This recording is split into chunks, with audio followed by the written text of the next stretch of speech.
Welcome back to another Course Creator Academy podcast where we help creators grow from expert to beginners or beginner to expert, however you want to say it. Today, we have a special guest. His name is Mo, the founder of Videographer Atlanta, an individual that's hungry, passionate, and serious about this industry. And today he's going to share his story and let's get into it. Mo, tell us a little bit about who you are and why did you choose videography? Oof, man, depends on where you want to start from, right? But first off, thanks for having me. Pretty much in my creative space, right? Everybody's like, how did you get started? Where did that come from? It honestly came from me just when I got out of high school, I started to take photos and things like that just on my regular camera. And so I realized that I like landscapes. I like, getting out. I just like the view of things. I like aesthetics. A lot of things kind of tweak my eye to where it's like, oh, these are nice, and so as I was telling you guys before, like when I got in college, so I got in college and at the time I didn't have any cameras. I didn't have no gear, no whatsoever, but I had a computer that was a gaming computer that I like to play games on. So I played a little COD, Fortnite, things like that, right? And so pretty much in that era, I had a lot of friends that were around me. That's like, hey, we do highlight reels because a lot of my friends they play on the basketball team for the school and things like that. And so it's like, hey, I need somebody to just edit my videos because I don't really know what I'm doing, right? And so at the time, I was like, why don't I just take a crack at it? At this time, like Da Vinci wasn't really a thing for creators. It was mostly just Premiere. You know what I mean? Even CapCut wasn't even around back then. And so I was like, hey, let me take a crack at it. I had Premiere on my computer. And so I was like, okay, let me just try to see what I can do for you guys' content. And so that turned into me, being able to make a little income from editing their videos. And so from there, I kind of just offered packages like, hey, well, I'll do 10 videos for, $25. You know what I mean? Very, very cheap price. But at the time, it's like, bro, you in college, you broke, you starve, you hungry, you trying to just get whatever you can to make ends meet.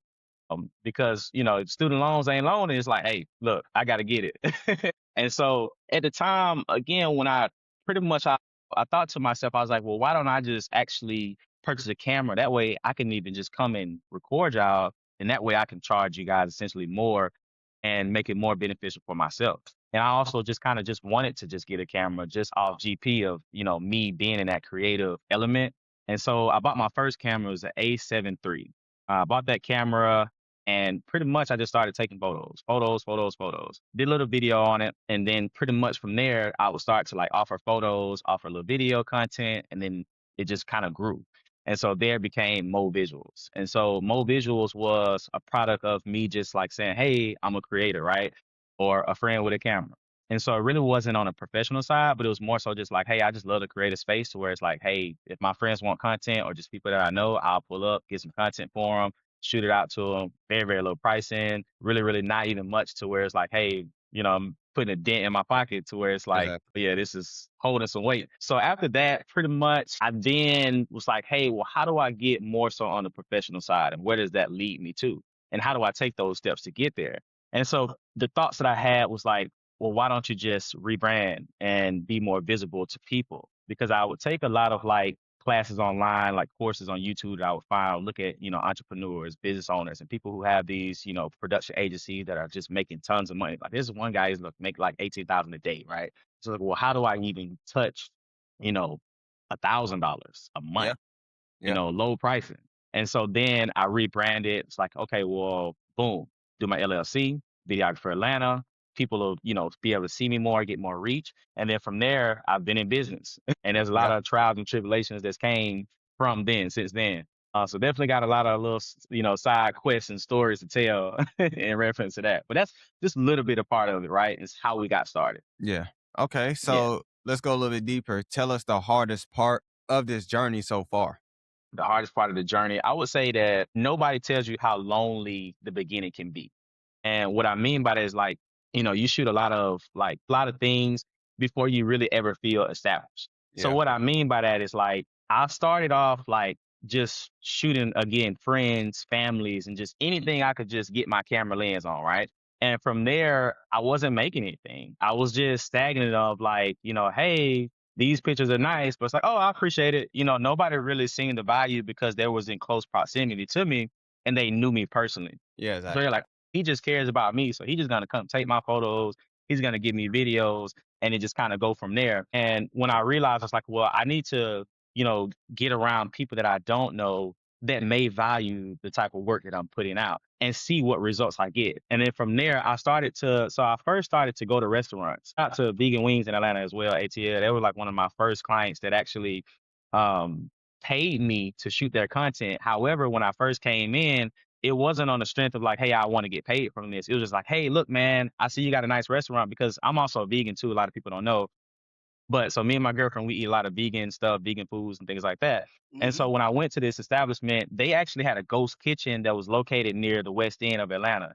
And so he moved his establishment to actually having a location. I was like, look, boom, I love the food. I like everything that he's doing. I just want to go make a video for him. And so that went from me showing up and talking to the owners, like had one conversation, like, look, man, I would love to create some things for you. How about I come in on a day where you're not busy? He's like, okay, cool, let's do it. And so that went from me doing just that content piece, and I gave him 3 videos, and he actually paid me for each video. And I was like, oh my goodness. He was like, man, look, these videos are too valuable for me not to give you anything for them, you Exactly. know? And so I was like, wow. And so it dawned on me, it's like, well, if he actually thinks that my stuff is valuable, then why don't I keep pushing forward on the strength of like me knowing that I have some value, you know? And I didn't know, again, I didn't know like where that value reaches. Where's the high point of that value? I just knew that okay, I got some value, I can make some type of money from it. But again, it wasn't just about the money. It's just like the creative hunt to create nice things and be in that space. Like I can actually offer nice things for people, essentially solve problems, right? Because a lot of businesses don't even have content strategists, they don't have content creators, especially nothing to where it's like actually on a professional level, right? Yeah. So when we see most like businesses, they usually start on what? The iPhone. So they'll like post reels and post content on the iPhone, which that's okay to a lot of creators and a lot of people have a lot of success from it. But when you want to kind of like elevate your content in that space, it's like, why don't I actually hire a service that offers those, high quality, 4K 20, right? What we all like to preach and say. But so, yeah, I mean, that's pretty much, I would say, that forefront of kind of like what built me up to being able to know that, okay, it's not lonely because you then reach a point to where you're talking to so many people and then you generate friends as you go.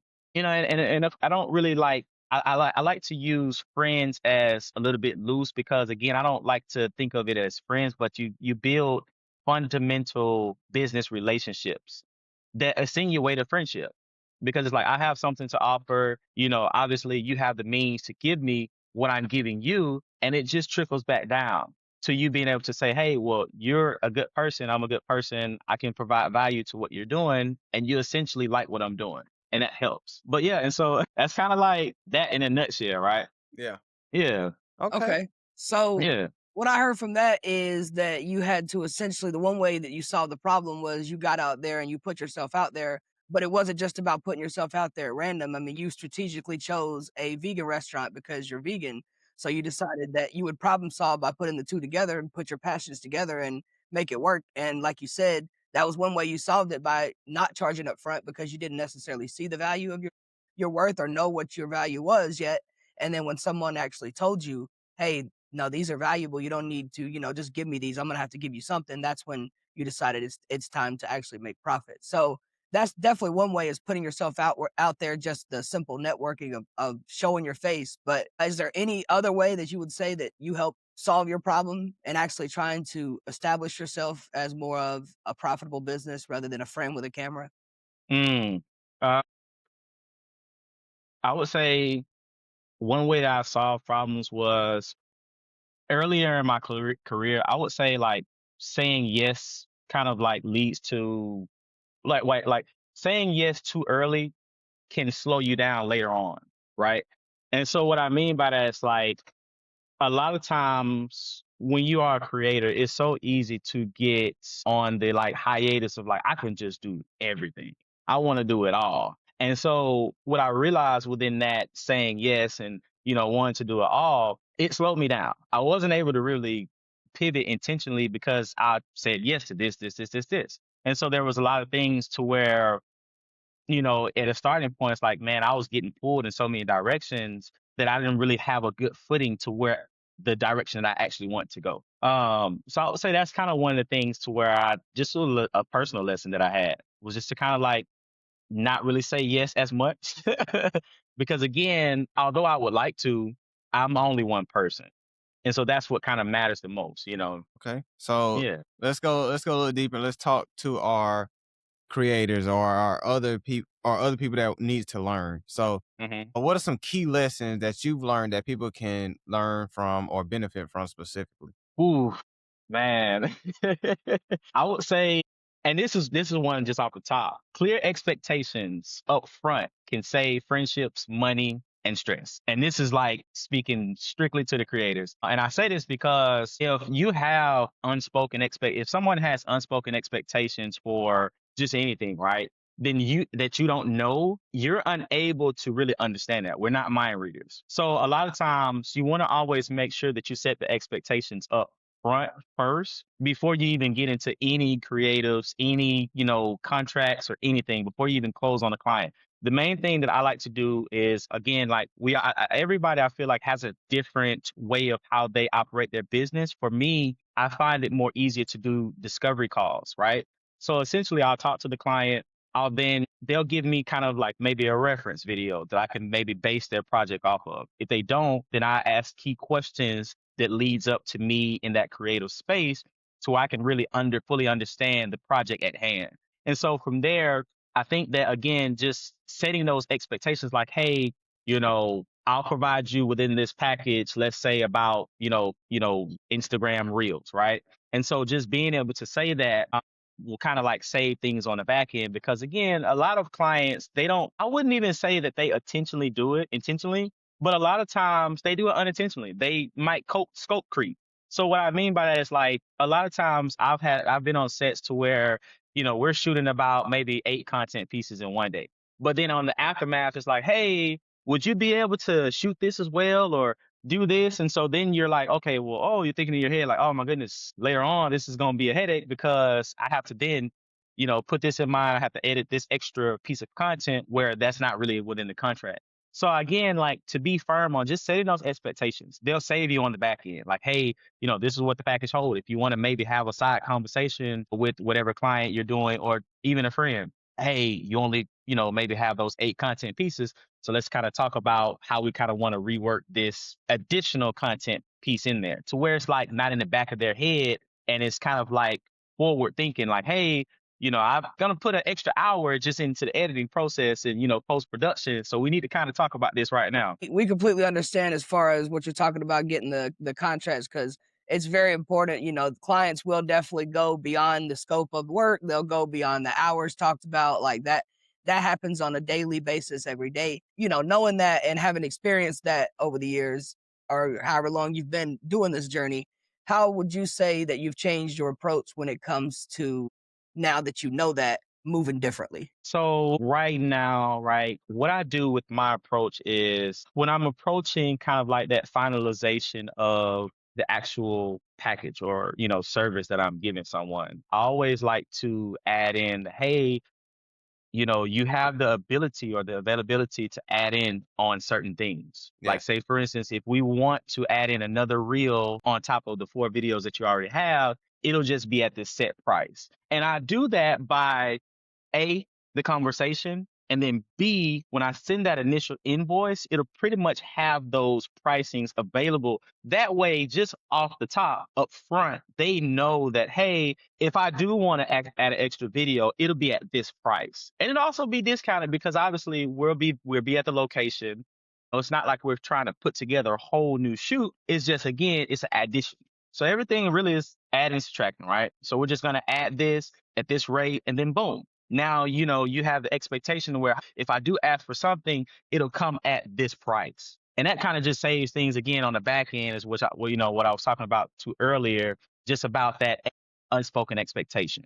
You want to kind of clear the air of like, hey, because for instance, like I do a lot of drone work too. And so sometimes clients think that the drone work comes with just any package that they may get.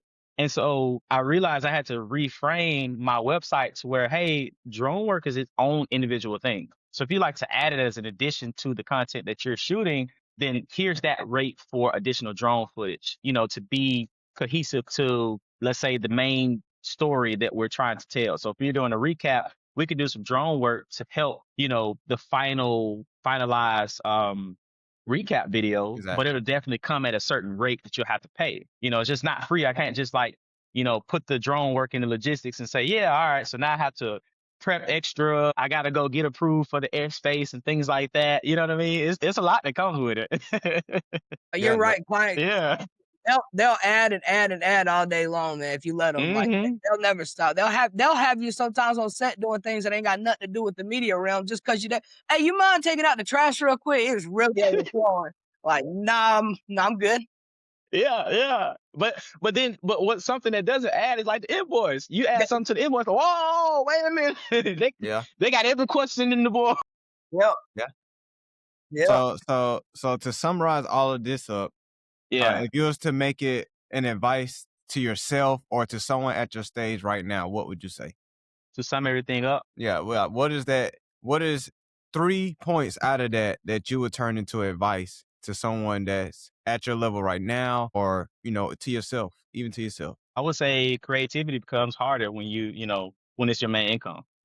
As a sum. So what I mean by that is like I seen a post like last week and it was like and it was so relative to just who I am and what I do. And the post reads, it was like, you never really truly know that you trust in God until you become an entrepreneur.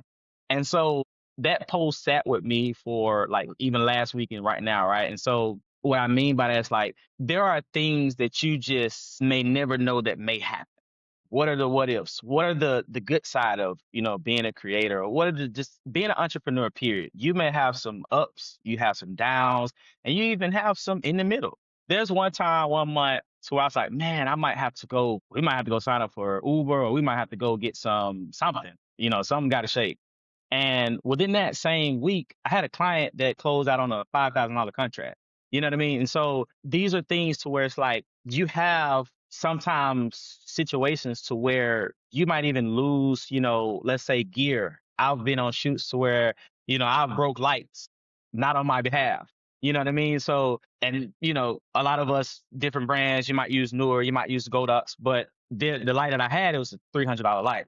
You know what I mean? And so I had shoots that same week, right after that shoot.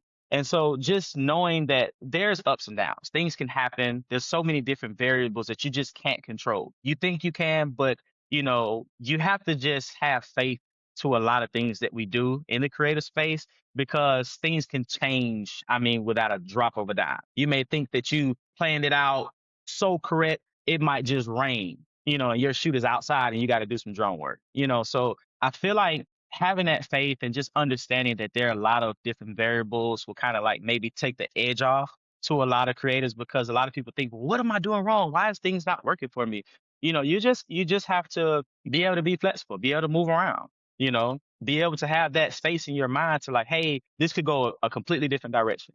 Even if you do get the job done and it didn't go as you planned it, it's like, hey, I still did it. So being able to understand that and let that play into that motivational aspect of like, hey, I can still thrive through any different type of change. And I think that's the main thing of it is understanding change and know that again, being a creator just comes with just many different variables that aren't consistent, they're very volatile. So if you understand that, I feel like as a creator, you'll kind of, be able to move and push through a lot of the rough times that you may think you have because a lot of stuff happens for a reason too. Like maybe, I broke that light because I really didn't need it at the next shoot and I was going to take all this gear and pack it on into my car, which I didn't because the light was obviously broke. So just those extra things. And then you realize, oh, well, at this event, there's, ample amount of lighting. So I didn't even need it anyways, So I'm a firm believer of like, cause and effect, right? And just like things happen for a reason. And you got to trust in God. I don't know a lot of people's religious beliefs. Me, myself, I obviously believe in God, but I think that having that faith and trusting, you know. Yeah, yeah. Okay. So, what are some things you wish were different or you've done different on this journey so far? I know you told us about your journey, told us how you got here, told us some of the trials and tribulations we could see in this journey. But tell us some of the things that you could talk to yourself in the past and say, "Don't do that," or "I wish this was different." I know you can't go back and change the past, but let's talk about it. So, oof, man, I would say like taking breaks actually makes you work better and not worse. I think that a lot of people get into the space of like, even myself, I can attest to this because when I first started, man, like I said, I was getting pulled in every direction I could. And I thought that that was good. And then I realized it wasn't good. And it also wasn't healthy to just my day to day. I wasn't getting any sleep. I wasn't really, I was working, but I wasn't really aware to all the aftermath. I wasn't getting no sleep. I wasn't really eating. So I started to lose weight. You know what I mean? It was things that kind of happened in a sense of like I'm going downhill rather than uphill. I think that me being busy, altered my mindset to think like, oh, that's good, but it was on the cost of a lot of other stuff that was a detriment. And so take breaks. It's okay. It's okay to like, close your books. You know what I mean? And, have that time to yourself. Just last week, I had like 3 projects pending. And I use one of my days, I just want to sit and just chill for my mental sake. I went to the sauna, got a nice massage. Everything was like cool, calm, copacetic because you need it. Your mental health is everything. You shouldn't have to work 24/7. I know people get the wrong interpretation of like, hey, when you become an entrepreneur, you work 24/7. No, you work within your organization. If you can organize yourself to a certain degree, you shouldn't be working 24/7. You know what I mean? Like for me, I don't take calls. I don't know how a lot of people do their business, but I don't take calls after 10 p.m. You know what I mean? Because those are the wee hours of the night. It's like if it's something to where I worked on a project with someone and I'm just up and I talk to like my colleague or something like that, that's different. But when we talk about the aspect of like, the client relationships and things like that, hey, I run my business hours between this specific time, respect these hours, right? And so those are just things, again, like just little light boundaries that you just have to set for yourself so you can be okay mentally. Because it's like, hey, I got people calling me at 2 a.m. I'm sleeping, that's disturbing, certain things, my quality of sleep, right? So again, just taking breaks, being structured and being organized. These things are important for you to kind of like have longevity in your career. Because if you just work, work, work, work, work, the burnout is real. And that's with anything. You can go to a 9 to 5. Go to a warehouse job. Try Amazon, for instance. I worked for them before, and they'll work you like a slave. Yeah, They'll I burn worked you at out UPS. first week. UPS is the same way, man. They don't care. They just need you to get them boxes on that truck, and that's Right. it. Yeah, and they don't care if you lose a leg, a foot, whatever, as long as the box is on the truck, like you Yep. said. So these are things that, again, for just like any creator, anybody, just advice like, hey, it's okay to take a break. It's okay to be organized. Organize yourself to where you can be able to take those breaks. And just understand that you're only one person. You know, and that again is just important. Yeah, it's funny that you say that. I was reading this book called "Ego is the Enemy," and he Yeah. talked about this leader. It's a funny story, but it makes sense. So it's this leader. He started this war, right? So Hmm. right before the war started, this guy decides to go on vacation. Like right before, like, hey, these people are getting ready. These people are risking their life, and you just called this war, and now you about to go fishing. Hmm. So, but I said it to say that's his way of taking that mental break to bring clarity in what you're doing. So then when he Mm. taking actions, his break is him like, okay, I'm back. I'm clear about this decision. Let's go ahead and take action doing this, that, and the third. So that was a perfect example with telling people to take breaks because not only do it give you rest and stuff like that, it just brings clarity. It allow you Yes. to analyze your moves. It allow you to be sure about your decision because when you're doing business, I think you just need to master with moving with intention. Right, right. And not every opportunity deserves access to you also. So that's something too. But I'll let you finish also. No, no, that was it. That Yeah, was it. I just had to share that story because it was just funny that you said that. yeah. Yeah. No, And that's I think definitely too, fact. like, yeah, yeah, and that's why I say like not every opportunity deserves access to you. So like a lot of times, like again, when we talk about just like being in motion, some people just be in motion, just going through the motions. They don't really even have an idea to like what they're doing. They don't even really understand the project. They just like, oh, I looked at one reference video, I'm gonna just do it how I want to do it. But there's things that your client may want that you didn't even really understand to begin with because you're moving so fast. And so it was one thing that even Rick Ross said one time, like it was like years back, he was like, I don't even care about moving fast. I'll care about moving correctly. So if it takes me 2 years to get to, the point that I'm trying to reach, it just takes 2 years. And I know that a lot of people, again, some people, when you're an entrepreneur, a lot of people just really don't believe in delayed gratification. For me, I think that I've been on the lighter end of it because although I need to make money, I have bills to pay and things like that. But certain things I just wait on. You know, certain contracts I might close within like a month. We've probably been talking about this for a whole month or 2 months. And then reach a verdict to like, okay, boom, I want to go ahead and do the contract. But then it ends up being a big contract, like, hey, okay, that pays the bills times two. And then I also got a little extra funding to go invest back into the business. You know what I mean? And so put that focus within that shoot. And then also I got some extra equipment to add to it as well and more value. You know what I mean? So I can bring that to my next customer, my next shoot, my next client, or next project I'm just working on. You know, and a lot of people again, they have to understand that. A lot of things again can add to just your business, allow you to invest, allow you to just push forward on the next shoot. You may even just learn some valuable lessons to the next shoot that you're on simply because you brought it up in that shoot and then boom for your next shoot you can actually talk about it. You're actually engaged to speak to whatever it is that you went through.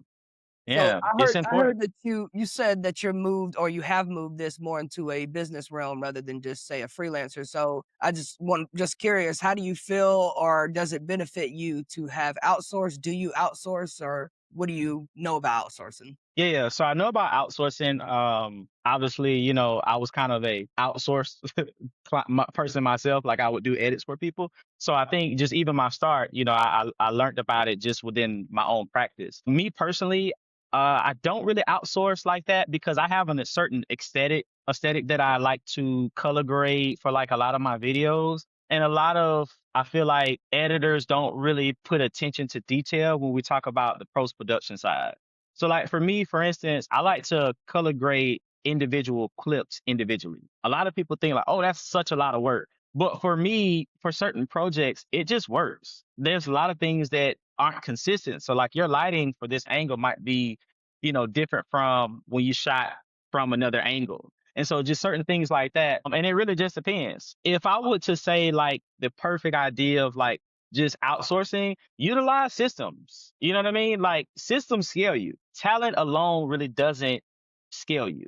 So again, you can be like, let's say the best editor or whatever the case may be, but if you got like 30 projects, you might do need to outsource. So, but again, that goes into organization. I like to again organize myself to where I don't take too many projects that I can't handle. And so that's kind of like again, kind of, and maybe I might get there. Maybe I might just get so busy to where it's like, hey, I have to. But just right now, it's like I can pretty much handle most of my projects myself. And we're talking about like 10 different projects in one day that all have like, let's say 8 video deliverables to them. You know what I mean? And so, but you have to space them out. You got to organize No, them. I was smiling when Yeah, you said that because I preach the system scale. Like, you can't go yeah, backwards. You can't not have a system and scale, then get your system later. Like so, yeah. I'm glad You you said can't. that.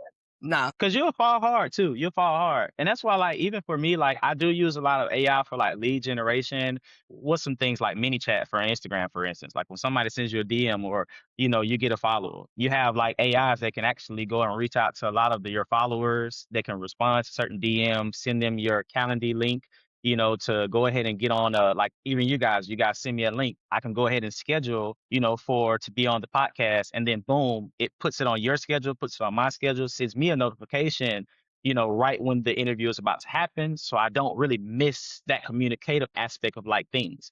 You know, so exactly. like systems are so important. You have to have them, you know, like just for instance, like again, the lead generation, me being able to like, you know, run a certain search through AI. It's like, hey, I want to reach out to all business owners, CEOs. You know, I don't want to reach the associates. I want to reach all the owners and things like that to where, hey, if they want, you know, content for their business, you know, let's say like a med spa, for example. I want to reach all the owners of a med spa. So I'll send an email blast out that says, hey, you know, I've looked at your page. I've seen that there may be some things that you might, you know, can utilize within my services that I could have, hey, let's get on a call.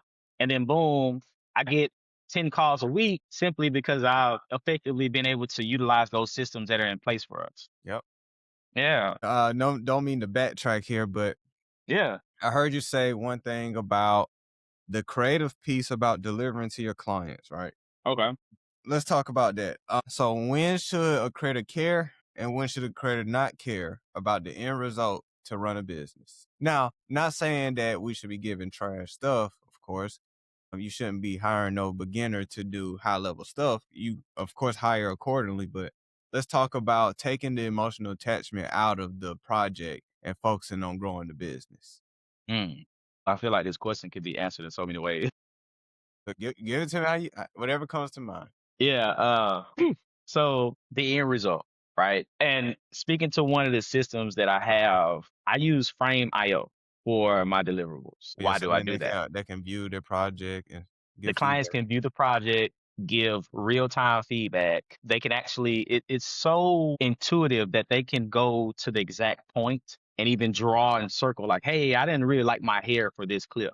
Can you take this angle out and just use another angle? Things like that.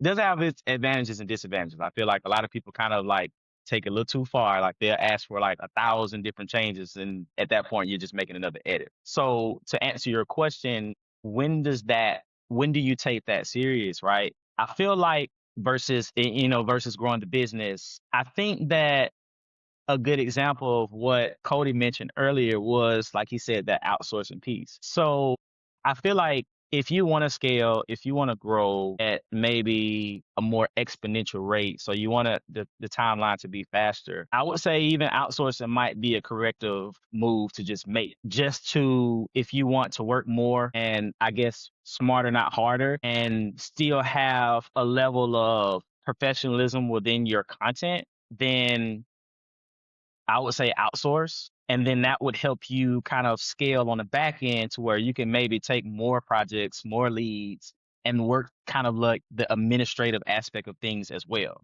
And then on another note, I would say you really have to have a level of discrepancy too when it comes to a lot of your projects. And what I mean by that is if you have a project that you're working on and you just know for a fact that, this is a high paying client, then you may have to take those extra steps needed to close out that deliverable.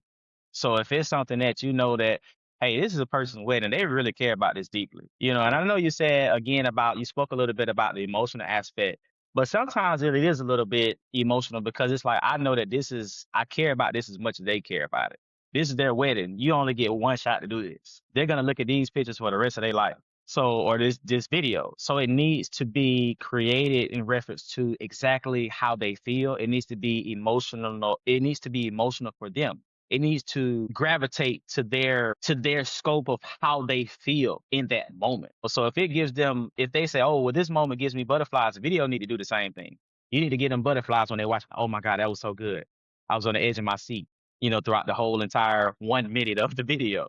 So just being able to, again, like, and I spoke about this earlier, like understanding the project, making sure you give it the attention that it needs, that's what will push you forward rather than if you don't, you'll miss a lot of things. You'll miss things, key moments that people really want within those candid moments that you're filming. No, I absolutely, I'm gonna let you continue. I absolutely agree with you. Yeah. I want to punch in real quick. I'm gonna play devil's advocate because although I hear what you're saying, especially on a wedding, you want to make sure it's emotional because they're gonna remember that for the rest of their life. I think of it as, and this is speaking directly to creators, some of us sometimes think that we're the only ones who can create it emotionally in that sense because we're the ones with the name behind it. It's our business. We got booked essentially. But we forget sometimes that we're not, necessarily as special. We're all as special as the rest of each other. And just because we got booked doesn't mean that they're really expecting you as a person to show up because they don't know that you're the one that shoots and edits all these videos. They may think you have 15 people working in your company. So I say all that to say that Yeah. yeah, the emotional attachment, of course, has to be toward the client when it comes to making sure that their video is actually an emotional piece and it connects with them, spiritually, however they want it to connect. But when it comes to actually who is behind the lens and how it's getting shot, that's when I think it should come to more so of like, am I trying to expand my business or is this really truly a passion project of mine and I just want to do weddings for the rest of my life? Yeah, Right. yeah, that and Are that's you trying to scale? Yeah. Are you trying to that scale? yeah, Yeah. those are great points, and that's overall what that question was catered to. All those answers were great. Yeah. Because I feel like one of the missing pieces is when we hire people, we're afraid to step back. And when you don't step back, it's actually hurting you because that moment where you trying to look over a shoulder or whatever, that's when you have to trust the process of who you trust your own judgment because you hired this person in the day. You gave this dude the deposit. You gave him the opportunity. You told him the date, the time. You gave him the client number. You gave him everything. You trusted this person. So I just always feel like, hey, fully trust the person. Step back, and unfortunately, if things go wrong, I'm not gonna say just so be it, but it's a part of the game, unfortunately. Yeah. It really is, Yeah. because the thing we have to remember too is, like, just if it goes wrong with that person, it could have went just as wrong with you, or Yeah, something else or worse, worse with you. or worse. 100. So you're actually lucky you sent him and that's all he did. Yeah, they Right. saw me, They and seen then him. yeah, and then you can play the game like a real business. Hey, I'm sorry, one of our people, We boom, boom, boom. apologize. If you wanted to hide Mhm. behind the black curtain, but Yeah, yeah. I so get it. I get it. Yeah. And for me, I even have like kind of a vetting process when I work with other creators. Like I might even invite you, like say if I want to work with Cody, I might say, hey Cody, I got an event I'm trying to do, and I give you this rate. However, just kind of just be a fly on the wall. And that might just even be my test of like me seeing how you work just in person to even be able to offer you these yeah, bigger jobs that I might have. So that is important, bro. You got to know who you that's working a with. great point. Yeah. Because I was gonna say, hey, if you're someone, and just talking to someone out there, if you're someone that's kind of scared to hire people or on the fence about it, and you have this big boundary or trust issues, essentially, Mhm. I would say take that person, hang out with them a couple times, go hang out with them outside of videography, get their mindset, see how they see videography. Do they pay attention to detail? Do you have to tell them to pay attention to detail? Tell them what kind of video makes, coach someone in a way of how you want the work done. Or if you want to a couple times, you want to consistently work with somebody, go once or twice and step into a leadership role, and then step back and say, hey, this go round or these go rounds, you're no longer going to see me. You're out here in the field by yourself, handling all Yep. the jobs on your own. So there are Yep. many different strategies with doing this. I just feel like we can't be scared to embrace it, because my opinion, and just watching other companies that have people that don't even shoot do it. Because I don't know if y'all know, but there's some people in this field that don't know how to work a camera, but they're getting more gigs than the person that own the camera right now. Yeah. Yeah. And Yep. the only difference between us and them is that emotional attachment. Of course, they're going to be mad if something go wrong, but they're not afraid to hire someone to get the job done, because honestly, some more insight, they're looking for the cheapest guy. They're looking for Yeah. the cheapest guy to hire for the job that's going to knock it out quick, give my client what they asked for, and then we go home and go find the next client to go secure the bag. Essentially how the business is running. It can be looked at as like, oh, that's messed up, but it's business at the end of the day. Yeah. Business, and you got to stand on it, and you got to just do it the right way where it don't look like, you deteriorate the brand.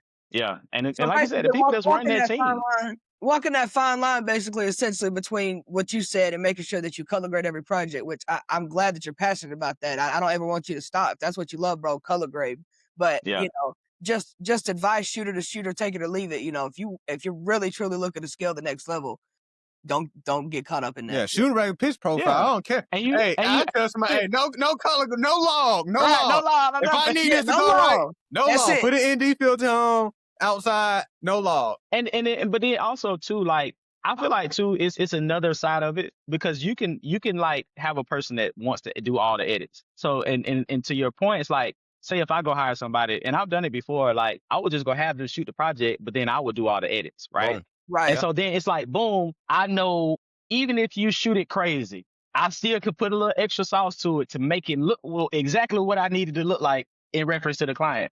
So those are just things I think again to pull it all together, just utilize people's strong suits. there It's you go. just like being on the basketball team, bro. If you know this person is not a small forward and they gonna shoot a person lights out, then put them on the free throw. You know what I mean? Make them play their position. And so that's what I believe in too. Like when we talk about the team, the collaborative space is like play people's strong suits, play the team aspect. If this person for a fact they're very smooth with their shots and they just know how to get it done, and then you just know how to get it done on the back end with post production, just utilize it.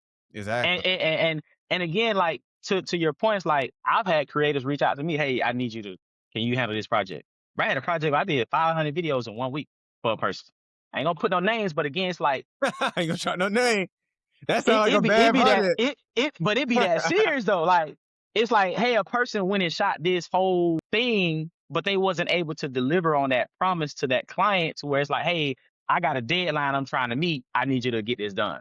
And so you just gotta get it done. Yeah, yeah, oh yeah, 100%. Yeah, yeah, 100%. Yeah. 500 is In a week. Yeah, yeah, It's 100 pieces in 5 days. Yeah, dang. yeah, yeah, 100 pieces, all jokes aside. Yeah, I've done it. I've done it. I've done it. I've done it all. But and that speaks to my point when I mentioned that, like, again, I for me, I feel like I do care about the end result. So that's kind of why I handle my business the way I handle it. It's like, even if I do go utilize a second shooter or a third shooter, or however it may be, I just always handle the post production. I don't really have people edit for me because, again, it's just a certain aesthetic that I like within myself. And I think too that even with me, as an example, like, even if you do have a person that's like that, you just play it to where it can benefit as a whole. You know what I mean? To where, again, you can hire those shooters, they can go out and shoot all day, and I can just be at home. I can be boom. Come bring me the SIM card. Yeah. Bring me the drive. We all good. Bring me the drive.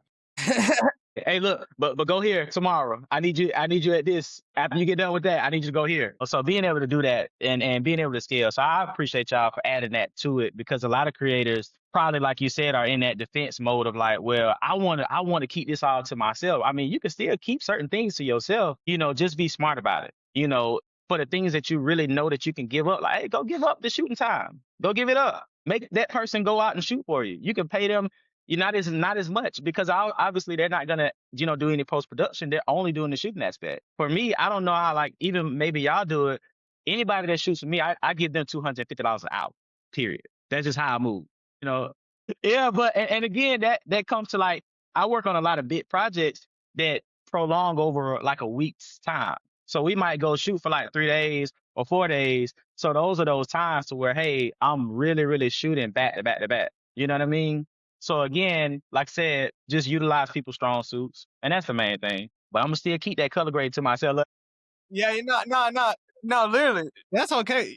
That's actually perfect fine because at the end of the day, it's not about only the project, it's about your time, Yeah, it's about your time. Yeah, you want your time back. With you shooting, editing, you gotta think editing take time. I don't care what nobody say. You yeah, sitting at that desk, you're taking time away from something or yeah. something you can be doing. When you shooting, you're taking time away from something or something you can be doing. So Right, hundred that's percent. always what I think about. Not to harp on this conversation too much longer. And I wouldn't pay nobody $250 an hour to just shoot though. But hey, if you run your Teach business his like own, that, right? you do your thing. Hey, you do your thing. Hey, look, we doing $100 hour. I like that. Yeah, but you got to start from somewhere. Yeah, you got Yeah, to yeah, start from yeah, somewhere. yeah. We Yeah, doing $100 an hour, no matter the project. $100 yeah. an hour, and we doing it like that for just shooting. I We'll might need to talk come about. down here. I'm gonna save a little bit more. Yeah, yeah. I'm not. I'm not gonna let you. Cause the name of the game for me is if I charge 250, I need to be paying 100. If I charge 500, I need to be giving away 200. If I Yeah. charge 750, I need to be giving away 300. Um, Hmm. you know, hey, it's just, hey, man, you got to make money. And like I said, when you Yeah. get your time back, it's not only your time, you got to get paid and get some time back while you getting paid. Hmm. I like to go running and I see a $750 invoice and I call somebody, hey, man, I got 300 for you. Boom. Yeah. You know, Boom. Good to that, go. Yeah. so, hey, man, it works out in the day. And one thing I always tell people, and we'll move on to the next topic, videography pays a lot of money. It does. If you go look at your average job right now, someone's going to make 15, at most $25, $35 an hour. Cute. Yeah. Right. Oh, right. In this field, you start out at the lowest $50 an hour. And then you go up to $75 an hour. And then you go to 150. And then you have someone like yourself that's out here giving out $250 an hour. Like, look at the luxury of that, you know? But what I'm saying, I say that to say is like, this field is very lucrative. If you attach Hmm. yourself to some type of asset or community that can help you keep that consistent, I think you'll thrive. Um, Yeah. so that's a closing to that conversation. So let's move on to this. What's next for you? What's the next stop sign that we got to get to? Stop sign. Oh, yeah, oh, yeah, hey, So it's obstacles on this journey. right, right. So for me, like, I am in the phase of working on my production agency right now. So I do have pretty much some potential people that I'm working with. And we've actually already came up with a concept. We have some things in the pipeline to where we're actually going to start doing, like, I'm having them pretty much come to a lot of my shoots, which they already have. So I have a lot of content material to post as far as like BTS is concerned. So that's pretty much the next thing, is like tackling on my projects a lot more, like we talked about easier, smarter, not harder. So again, like right now, even when we talk about like the end result, like, yeah, I can handle like the edits, but why not work with a content strategist, somebody that can speak to the client, get their views and visuals, that's been doing this for so long to where it's like, hey, I trust you to go and work on all these projects. You just give me pretty much a discrete kind of like description of like everything that they want, and then we just go from there. And it's worked. I've worked with a lot of projects with them, and we've kind of like had that relationship to where like, hey, they just give me exactly what the client wants. I go and shoot it, and I just put it on paper. And so then now adding like again a second shooter into that mix, and just kind of keep on with the consistency of what I'm doing now. So that'll allow me, because like right now, a lot of my work is based on like retainers. So I do like monthly retainers every single month, back to back to back to back to back. That's the main thing of like my business right now. So I have a lot of consistent clients that are like very consistent on like, hey, we need this 3-month package. I need a 6 months contract with you because, your value is in a lot of the things that you offer. So I do offer a lot of little like social media management as well. I also do ad campaign, teaching the clients. Again, that's that informational, well, educational kind of like pathway to where you're adding more value rather than just selling them pretty videos, because you really want to get into like selling results, selling solutions to people's problems that they don't know that they have. But when you make those problems aware to them, then they understand, okay, well, so the reason I'm in real estate and I'm not selling the extra 3, 4 houses is because of XYZ. And then you show them like, hey, when you do this, and then they actually see the results, it's like, oh my gosh, okay, I need to do this more. And people don't even realize, like you said, it's so much money in the field. Like, bro, realtors, if you work with realtors, and shout out to anybody who works with realtors in the business, because they make money. And I'm gonna say this too. I got one client that I help her sell 2 to 3 houses extra per month from when she first started. And when I tell you, bro, the returns that they get from each house they sell, it's like, man, they make over like 40K in one deal. And obviously that depends on the figures of like, the house, the value, things like that, right? But if you can have, results to where you're giving a person a 10x return on their money, bro, that little $1,500 per month, it's not really breaking their back. You know what I mean? So those are the things to where it's like you have to really understand your core clientele on who you want to work with. And that's what I mentioned earlier about like the lead generations. You want to talk to the CEOs, you want to talk to the people that are in a position to make those decisions on content, to be in that space. Because if you just go in the establishment and you're just talking to the person at the front desk, they're not going to be really that pathway to actually get you, invoice out and get you a contract that you really, really are searching for. So that's the main thing, is just, taking a smarter approach to it and utilizing again, systems and things that you really know that works. Yeah. So we've now came to an end. So with all the information that you told, give me 5 key things that people can walk away with and implement in their business today. It could be a conversation we started or had on this call, or 5 extra tips that you can give, very quick flash tips that people can use on their day to day, and then we'll go from there. The first one is dress code. You got to look the part. Got to. There is no ifs, ands, buts about it. I feel like a lot of creators think that a media person can just like, and a lot of people have that approach, so they just wear all black, right? But sometimes when you work with certain clients, they expect you to show up within a level of like the aesthetic of the event.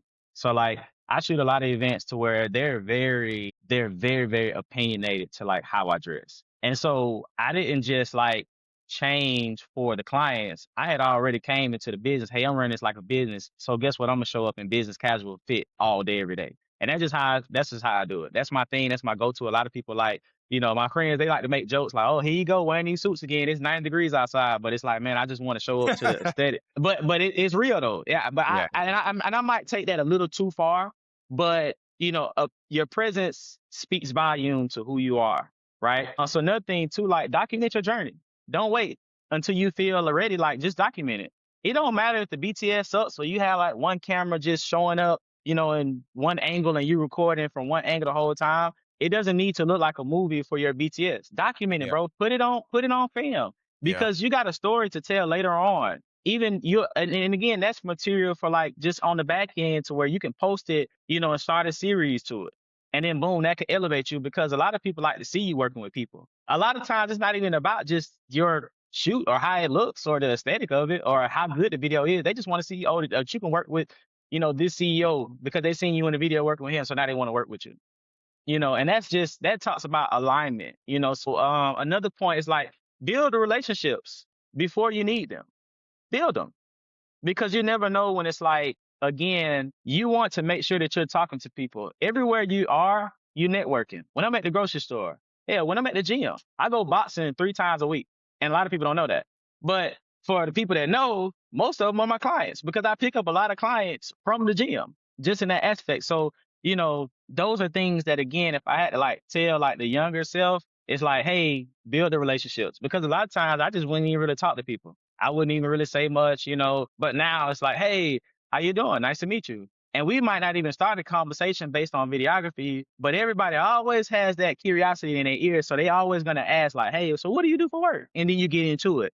So you don't have to again build the conversation off the strength of like, hey, I'm a videographer, by the way, just want to let you know. No, you can just have a regular conversation. And so my third point was confident grows reps, and not validation.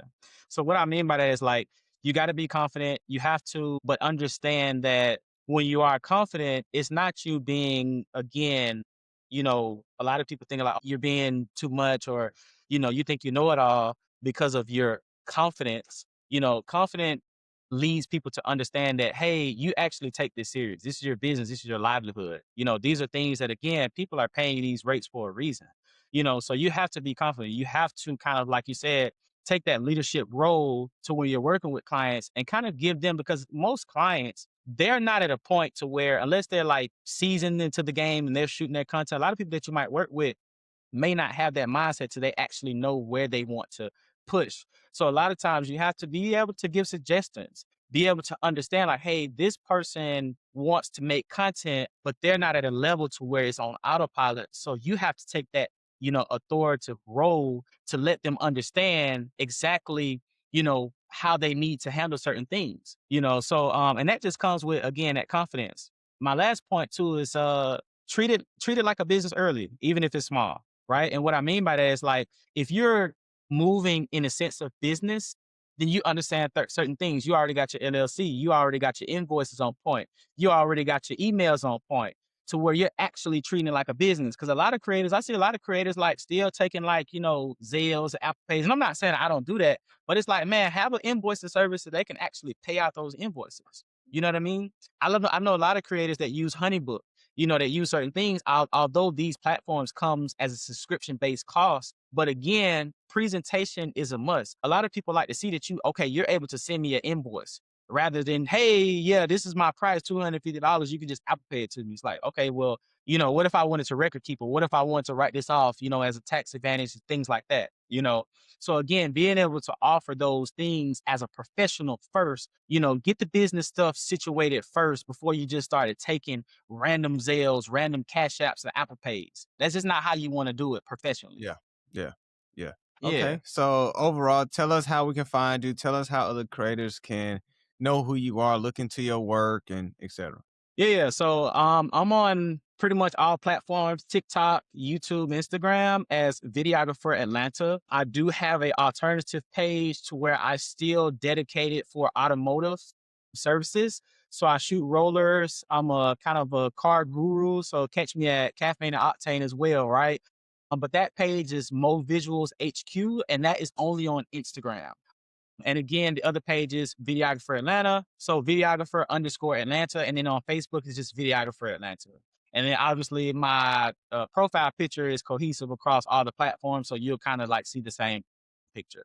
And I am verified. So if there's another page out there that's not verified, it's not me. Thank you, Mr. Mo, for joining this call today, sharing your insight, telling your story, and allowing people to hear your insight overall so they can take it and use it in their journey.